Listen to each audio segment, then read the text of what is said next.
Man, today on the podcast, man, we got a very special guest, man. We actually gonna just do the whole episode with this person, man. This is a guy who is a pastor in Atlanta at a church called Cornerstone Church in Atlanta. He has the 4 in the Morning podcast. I'm not sure if he's still doing that. He also has Portrait Coffee. You know, in Memphis, we rock with Coffee Black, but we also gonna support Portrait Coffee in this episode. Bartholomew. Bartholomew. Yeah. And also, man, he has another podcast called Windows and Mirrors, man. So obviously this guy's a creative, but he's also an author. He has a book called We Go On that we're going to talk about today. He was gracious enough to give Ryan and myself a copy of this book early, and that's kind of what we're going to chop it up about today. So, John O, what's good? Yo, what's up, man? What's up? Glad to be here. So, it's coming out on time for y'all, but we had the ringer. I just came back from the dentist, man, and with bad news, but we're going to have a good time today. Yeah, I heard it's not no cavities or nothing, though. You know, good. You keep them clean, though. You know what I mean? Hey, try to. I try to. No, no gingivitis, nothing like that. Man. Wisdom teeth. So, gotta get them out. I did want to give a quick shout out before we jump in with John Onwuchekwa. That's right? Perfect. It's perfect. Onwuchekwa, John O. I wanted to give a quick shout out to CRI. That's Crisis Response International. The reason I'm shouting them out is because they actually have people in Memphis that I know who are deploying to Ukraine to help bring them medical, practical relief and the gospel while they're dealing with this incident with Russia. So I want to shout out to Samara Wares, my good friend. I'm so proud of them, man. That's a lot of boldness to be able to have the heart to want to go into a war zone. So shout out to Crisis Response International for everything they're doing, man. Just want to shout them out. Yeah, that's real. All right, so let's get into this, man. You already gave us a little teaser, but you obviously know. I want to talk about coffee for a second. Yeah. You obviously know my guy Bart. I think Bart was with you like. Bart was with me a couple weeks ago. 2 weeks ago. And me and him are going to be out in Boston here in a couple weeks. So. Yeah. So y'all heavy in the coffee game. Like, how'd you get into coffee? So for me, it was probably 11 years ago. As I got a chance to, travel and speak places. Twitter just started to pop off at this time. So whenever I would touch down, I'd tweet and I'd say, yo, where are the best shops, right? And so it's like, yo, where are the best shops in, Philly, St. Louis, Memphis, LA, New York, Chicago, right? Montreal. And regardless of where I went, bro, every time I walked into the shop, I was one of the only black dudes up in there. And so I would look around and I would feel like, yo, maybe this thing is just like golf, right? Maybe this is something that white people do. And so then I just kind of came back and it's like, yo, I really love coffee, but I don't know. And then I started to read and you find out coffee was actually discovered in Ethiopia, right? That's the birthplace of it. Coffee only really grows along the equator. So coffee literally grows where black and brown folks grow. But when you talk about this industry that is $250 billion per year, black and brown people aren't on that end of it at all. So then we took a step back and said, well, wait a minute. There's a story that needs to be told here. And one of the things that I love is I love telling stories. And the more people I would tell about the story, the more the people who didn't care about coffee wanted to get involved. And the more I would tell the story, the more I started to learn more and enjoy more. And for me, like, I get an interest and I dive headfirst into it. I'm reading books. I'm buying all the stuff that I don't need. And that's how I got in. That's how I got involved. Yeah. Now, that's what's up. And this is actually like a perfect transition to the book, if I'm being honest with you. I know in the book, like, one of the things you talked about was just like slowing down and enjoying things. You just talked about like slowing down and enjoying things, and you used the coffee analogy. I'm gonna be honest, I don't know if I'm getting in trouble for this, Ryan, but like, I don't drink coffee. Right. So like, when I heard you say that, I translated it to bourbon. Right. Honestly, I was like, like in the way that you gotta like get an acquired taste and like really enjoy this versus like, yeah. It's so bitter. Like, it's bitter. Yeah, it's bitter, but like, it's so much flavor in it, right? And like, you use that as like a comparison to life in itself, and like the people who take the coffee and like put it in creamer and stuff like that, and they use coffee as a means to an end. Right. I was wondering if you could talk about that a little bit more. Yeah. So when I got into coffee, one of the things that I learned was like, I hated coffee, just black coffee, because the only coffee that I had that was black was bad coffee, right? Then when I started to find out, wait a minute, coffee's not even a bean. Coffee is the pit of a cherry. So there are these fruit notes into it. And then like when people started to make it for me, I found out, oh, wait a minute, when I'm not just in a rush trying to extract the caffeine from it and I slow down, right, then it's like, then I make this cup and I drink it, and it's like, when you don't hide from the bitterness of a cup of coffee, but when you lean into it, then you get a chance to enjoy the subtle notes, right? The cherry that'll pop off, the blueberry and all that. And, so basically I'd get a bunch of people that came to my house, like all my friends and stuff. And they would say things like, yo, I don't like coffee. And with all of them, I'd be like, well, you haven't had coffee, so slow down. And everybody I would bring through, I would slowly introduce them.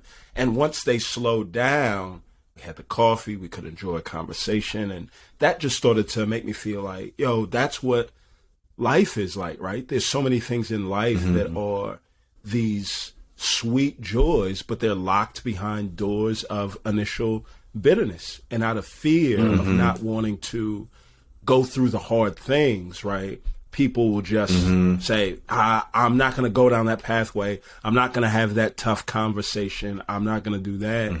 And I really just felt like, man, it's leaning into the bitter, you know, that helps you to enjoy the sweet. And I would love to say that was just a platitude that I came up with, but it was one that I was forced to, right, learn as I was processing, you know, the death of my brother. It'll be 7 years here. And there was just no escaping it, no milk or creamer that you can put on the bitterness of the death of a loved one to mask that. So you're forced to lean into it. That's good, man. And you know what?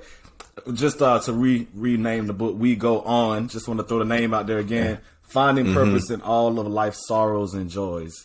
And man, you pretty much leaned on the book of Ecclesiastes to write this book. You know, I mean, that's where you came from. And anybody who can write an entire book using Ecclesiastes has to be a philosopher, man. I mean, Aristotle, Plato, and John O. You know what I mean? I feel like you're a philosopher, man. You know what I'm saying? The way that you're able to talk about life using Ecclesiastes, which is all about joy and sadness and meaninglessness and vanity, but also meaningfulness. Right. It's like very complex book, man. Yeah. So just wanted to get your thoughts on, like, you know, what was it? I mean, I know you've had your life experiences that have been complex, but what was it that made you say, like, man, I feel like there's a philosophy that people can get from Ecclesiastes that I need to write an entire book about? Like, this was it, bro. Was it? Yeah. No, this was it. Like, it was the opening of the book, bro. So the first two words, or the first words, right? It's like, yo, meaningless. Everything's meaningless. Now, I felt that way after I lost my brother, right? And I just felt like, yo, like, life, it ain't the same. Friendships don't hit the same. Food doesn't taste the same. Joy, all of that stuff. And I was like, yo, meaningless. That was the destination that I had arrived to after I lost everything, what I thought.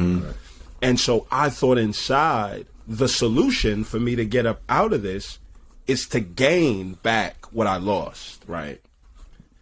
And then I read this book, and the first words of that, and it's like, yo, wait a minute, wait.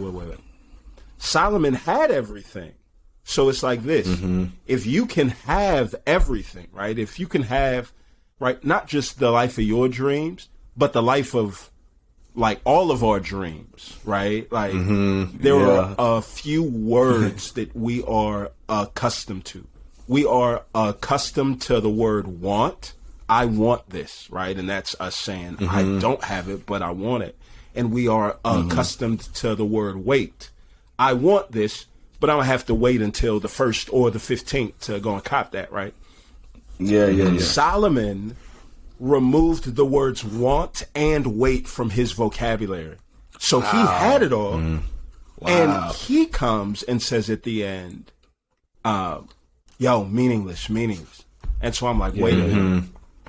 if both of us arrive to the same destination, then the solution that I thought was on the road that he was driving down, it ain't there. And so that led me to sit back and to say, oh, wait a minute.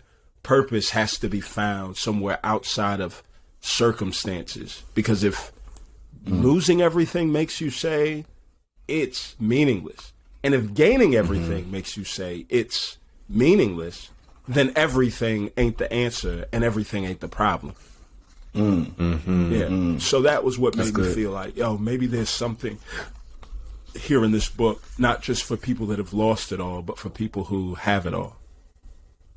Yeah, and I think that like we host podcasts is like primarily for millennials, right? Right. And, like it's like everybody's just like go season. Like we're trying to figure out what next steps are. We finally learn what our IRAs are. We like, all right, let's get into this, let's get into that, so on and so forth. And one thing you talked about, I believe in chapter 7 of your book was money. Let me double check. I think it was money, and you gave such a refreshing like reaction and kind of like an ending place as it relates to money. And I was wondering if you would just talk about that just for a slight minute as to what you talked about with money and how you can have it, but you shouldn't live on it. Yeah. So I think when it comes to money as a solution, I think people always tend to think that their problem and their solution lies in the amount, how much I have, right? So you ask people, how much is enough, right? And people will tend to think of an amount, like, if I just have this much. The problem is, money doesn't work that way. Money doesn't work that way. It makes us like crave more, right? That the problem is not the amount. The problem is a problem of affection, love, right? So the Lord Jesus is going to say to folks, listen, you can't serve God and money, right? And he puts those two both as like lords, right? Money doesn't just want to be loved. Money wants to be Lord. It wants to dictate what it is that you do. So at the end of the day, like I tell people, and I have to tell me, right? Take a step back and take a step back. And when you take a step back, examine not the amount, but your attitude for it, right? Like, here's how you know when you're enslaved or when money is a lord, is when opportunities start to feel like obligations, right? So you have folks that would say things like, man, I'm at this job that I hate. I really want to make the best of my life and I want to leave, but I just got a huge raise. And that raise puts me at the amount that I want to make, but I don't feel fulfilled and all that stuff, right? Right there. Yeah. A raise or a promotion, it's not an obligation. You can turn it down. It's an opportunity, right?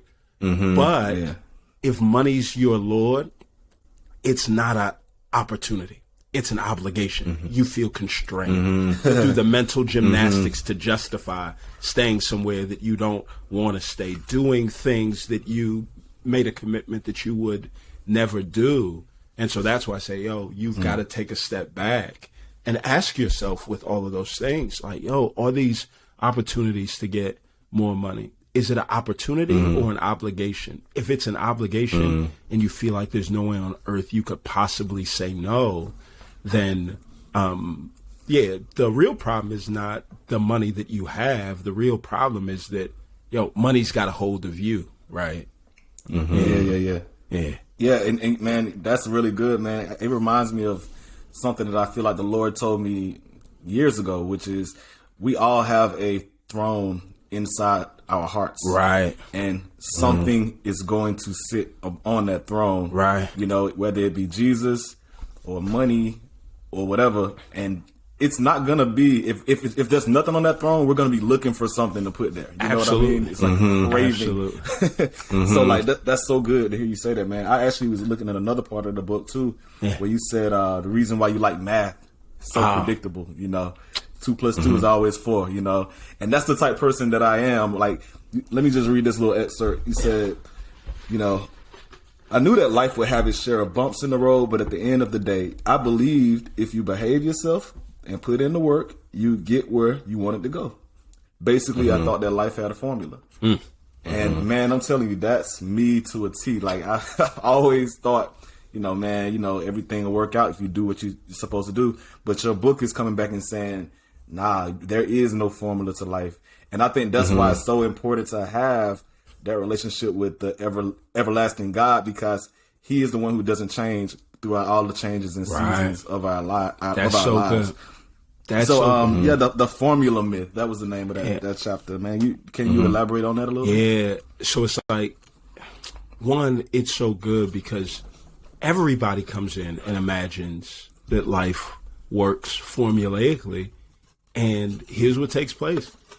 Everybody's formula is going to break down at some point, and what do you do when it breaks down, right? So it's man, I just had a homie text me today, a guy that knew my brother, and he's like, yo, hey man, I just want to check in, see how you are. And he's like, man, I've randomly thought about Sam this morning. And I told him, man, me too. Yo, I miss him every day. And one of the words that he said was like, yo, life is so radically unfair. And I said, it is, yo. Like, you find out, like, that it's just, like, so I think in the book, right, I talk through, it's like, man, I worked my whole life to hoop and to play ball and got right to the cusp, right? And it didn't work out. And what you just find is that, since life isn't formulaic, then it keeps us, and one of that is God's graces to keep us from putting our faith in a formula and putting our faith in a person, right? So it just reminds us, like, everybody's life is going to break down at some point. One of the things that I write in the book or I say is like, yo, nothing in life is going to be everything that we hoped it would be. Things break down. That's just the fallen world that we live in. And that's a grace of God that keeps us from finding our fulfillment in created things and looking for it, right, elsewhere and in him. Yeah.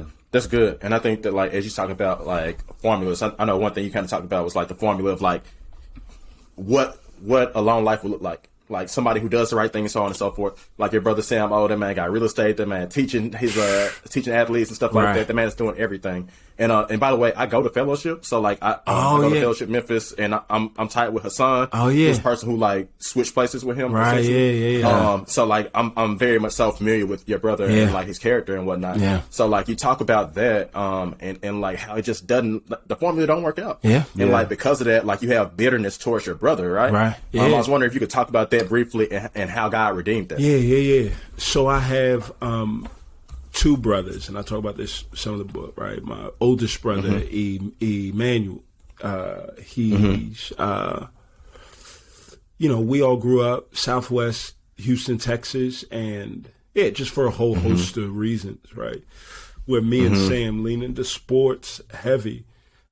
He kind of got caught in, all the trappings that a young black man can growing up on the Southwest side of Houston. And him and Sam were just very different, right? And Sam was the type of guy who always stand up, right? Never said a cuss word. When he said it, it felt like he was wearing somebody else's shoes. They flopped around. It's like, man, you don't say that anymore. Right? It don't even sound right. You don't even say it right. It don't sound right. Yeah, you trying too hard. And so, basically, like, what you would think is, if anybody, right, and not saying that I wanted any of them to pass, but if anybody was primed to die young, and anybody was primed to live a long life, Emmanuel was the one that was primed to die young because of the choices. Sam was the one that was primed to live a long life. Live long, And it flip-flopped, and that's Ecclesiastes 7, right? So what he's going to say is this.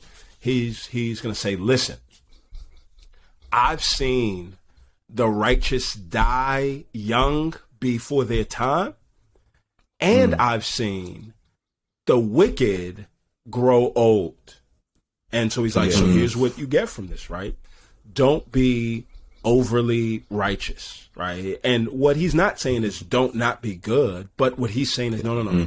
Don't think that you're going to add years to your life just because you've been good. Don't think that just because you've been good, God is necessarily going to bless you. But then he also says to the fool, but don't think that the way that you live don't matter, right? The wicked that live wrong, that's the exception to the rule. But the main thing is, step back, let go of the formula. And so these years, right, since Sam has passed, has been that seeing like that. And at first there was bitterness in my heart, right? Sam was the one person in my family that I was closest to and just felt, Lord, why God? Like, why him? And then like as time has gone on, there has been an aspect where it's been, God's been wise in it, right? That one of the things that I learned about or from Sam was this, like you listed off all the stuff that he's done. And what you find out is, man, everybody's going to die at some point, right? And so living a full life is not about how many years that you spend here. It's about how you spend those years here.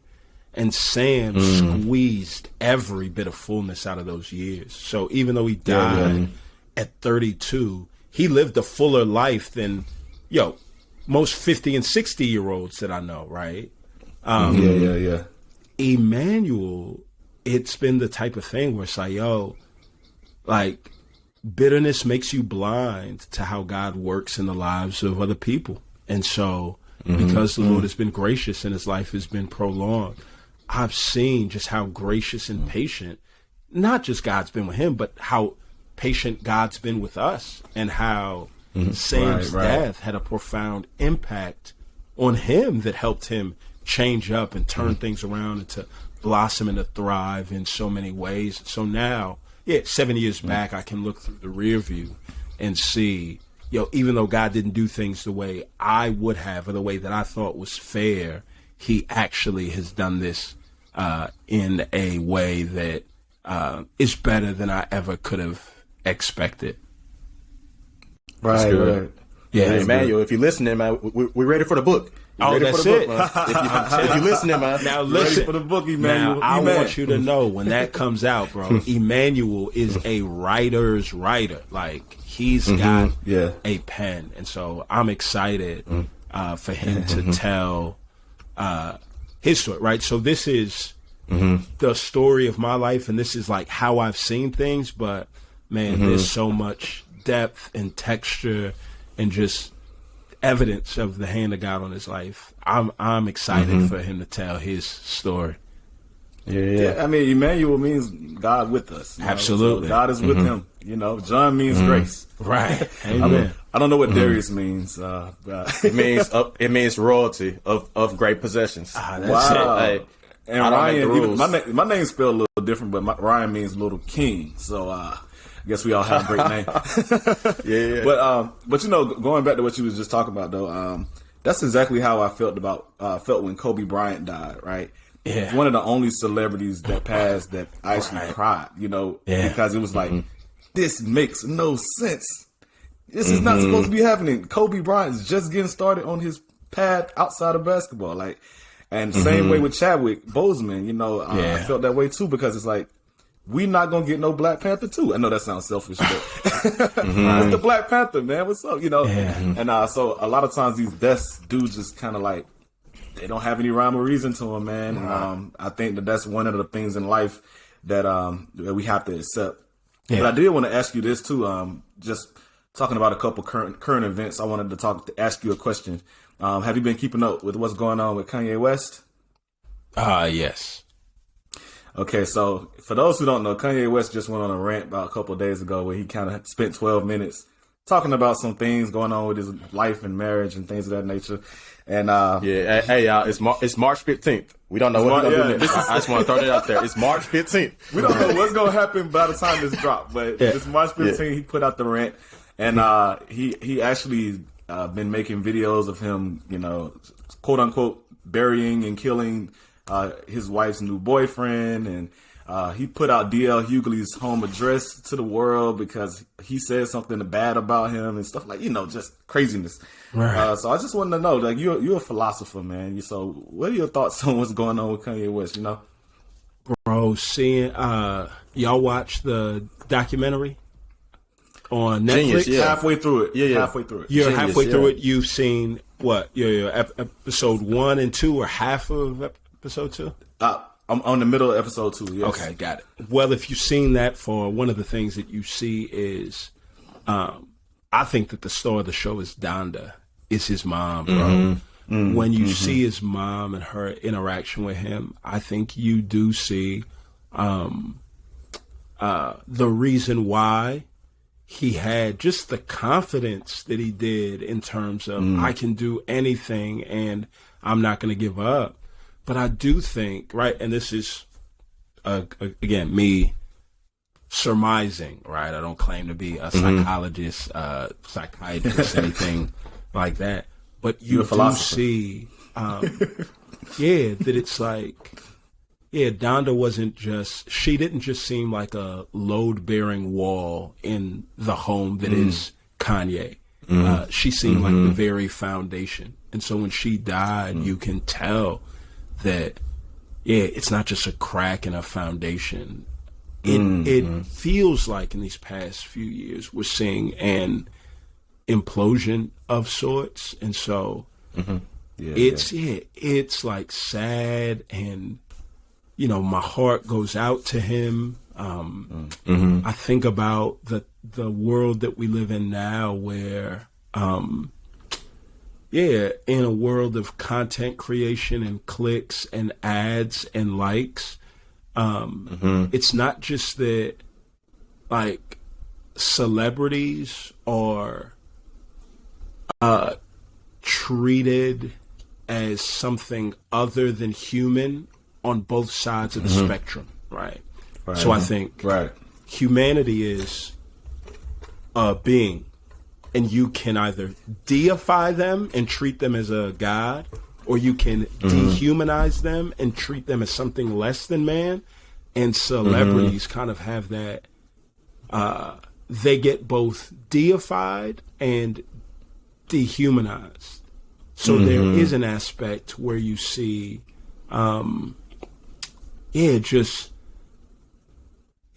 his breakdown, not just being seen in the public, but being a source of public entertainment. And so many people making money off of this, right? It's not just that folks want to post it. It's that they know, if I post it, I get clicks. If I get these clicks, I can justify selling my site to these folks to make ad dollars. And you see people who would never want to dehumanize somebody basically saying, but it's a chance to get more money, and money is my Lord, so therefore this isn't an opportunity, it's an obligation. So I do think, like, what we see playing out real time with Kanye tells us something about his grief, but I do think it tells us something more just about the state of the world that we're in, and that tragedy of this magnitude can be theater and something to keep up with. It's so true. That's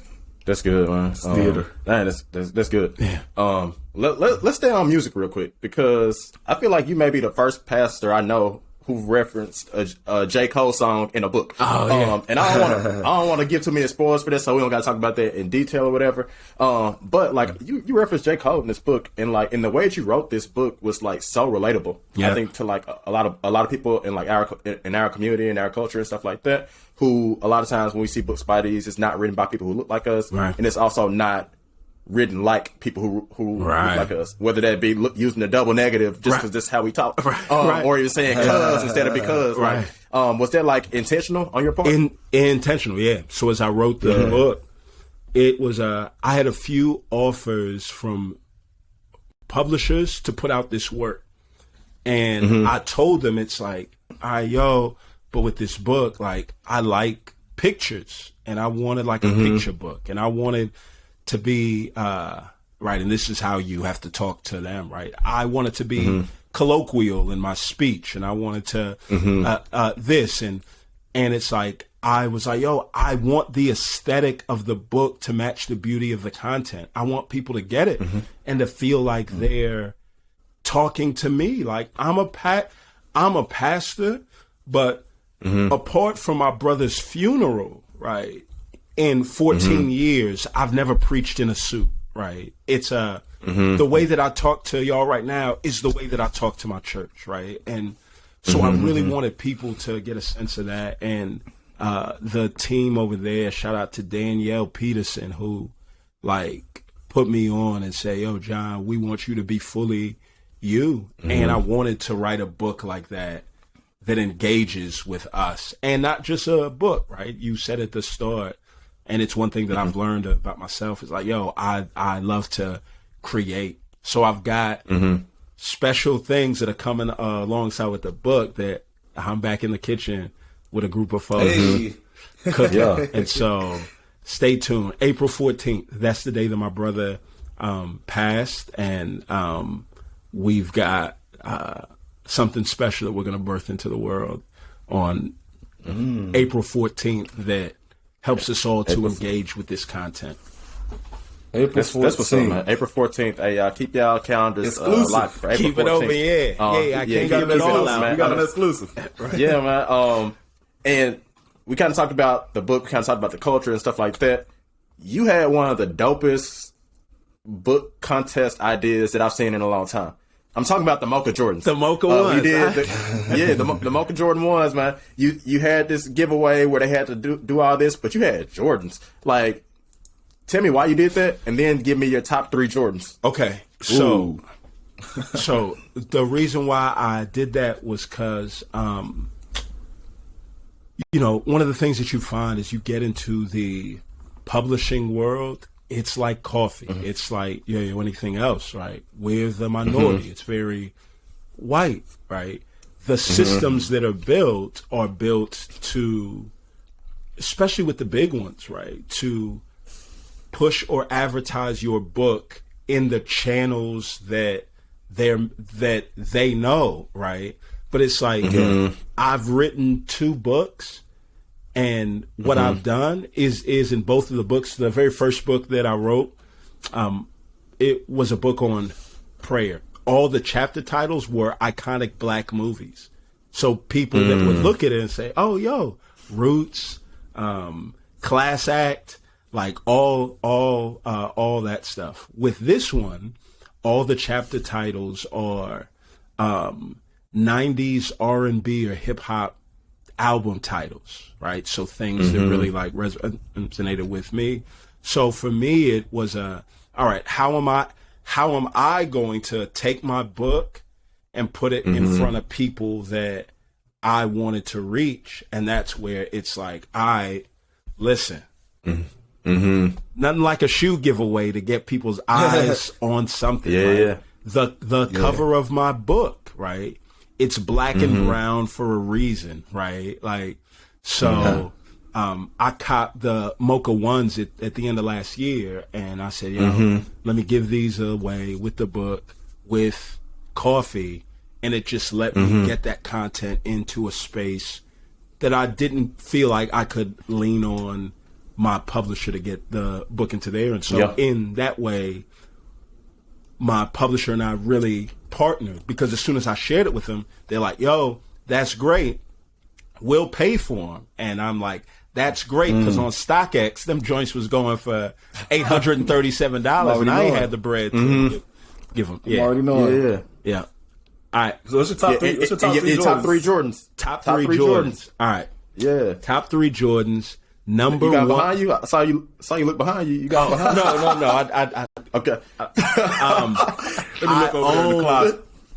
I own 2 of the 3 pairs. Okay. Okay. The first pair is the one that I do not own, and they are the off-white Jordan 1 Chicago's, the white and red joints, Virgil Dragos. Okay. Those joints are, if I ever... That's it?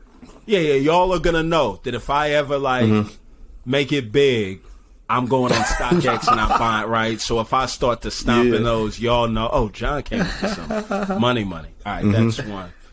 Okay. 2, the Concords, Jordan 11 Concord Classics. 3, the cement Jordan 4s. I feel like those, and I've got those ones, and I feel like those ones are the perfect shoe with one flaw. And the one flaw that I have on those shoes is that the mesh, there's no way to prevent it from yellowing. And once it goes there, you can't really get it back. The only thing that you can do is paint them with acrylic paint. Yeah, and you can they'll paint them. Yeah, and I'm just so I've got them now, and literally they're just sitting in my closet because it's like, I can see. Look, I'm not a big Jordan guy. Matter of fact, I'm not a big shoe guy either. I can count the amount of Jordans I've had in my life on one hand. But I love the Jordan 6s. The 6s. Okay, yeah. Oh my gosh, those are my favorite. Every time I see somebody wearing them, I'm like, why don't I buy Jordans more? I definitely need to get into this Jordan game thing. You know, I feel But yeah, man, we getting ready to wrap here in a minute. There we go. The University Sixers. Okay. Okay. A little flex. Throwing this out there. Flex. Just throwing this out there. I see It's it. gonna be on YouTube. No, We're getting a YouTube channel Darius now. brought out I the see it. Sixers right after I said I know. those are my favorite for sure. Yeah. But yeah, we getting ready to wrap up the episode, man. We definitely appreciate you for coming on, man. And Absolutely, man. definitely want to give you an opportunity to throw out to any socials you got, social media, or ways people can get in touch with you. Yeah. Twitter, John OJAWNO. Instagram, JAWN_O. Y'all can put that in the show notes. It'll be in description. Yeah, April 14th, we got something special dropping, so you can follow those two channels. And yeah, trying to do something with this book that it's I'm not sure people have done all of this with the book, but I'm really just trying to make it a multi-sensory experience, and I'm excited, right, just to be a part of the team of folks that are doing this. Hey man, April 14th, y'all heard it here first. April 14th. One thing you didn't mention, April 15th. No, 14th. 14th. April 14th. April 14th, y'all heard it here first. One thing that you didn't mention that's been like a real blessing to me is Windows and Mirrors. Oh, yeah. So I can give them a brief overview of that if you're fine with that. Basically, cool. Basically it's commentary on every book in the Bible. Yep. Like literally every book in the Bible. And it's by John O. and his friend Keith Pickney. Yep. And they, like, if you're reading a book in the Bible that you don't understand or you want black commentary on that, then that is a super, super helpful resource to have. Windows and Mirror podcast. I would recommend that to anybody. And no episode is longer than 10 minutes, I don't think. They're all there. So it's super brief. So yeah, if you into that, then definitely listen to it. It's been a blessing to me. It's been a blessing to my wife, and man, a lot of people enjoy it, man. Yeah. So we appreciate you, man. We want to give you your flowers while you're here. Thank y'all, you put in a lot of work. Y'all are too kind, man. It's all love. Yeah, absolutely. Yeah. Philosopher. Yeah, man. Oh, that's it. So trying to be, man. Hey, so if you still here, man, we appreciate y'all, man. Like, follow us, subscribe on social media. The link will be in the bio, but it's at Unconformed Podcast. So follow us on social media, man, and just get at us. But for Unconformed Podcast, I'm Darius Watkins. I'm Ryan Thomas. Hey, and we out. All right.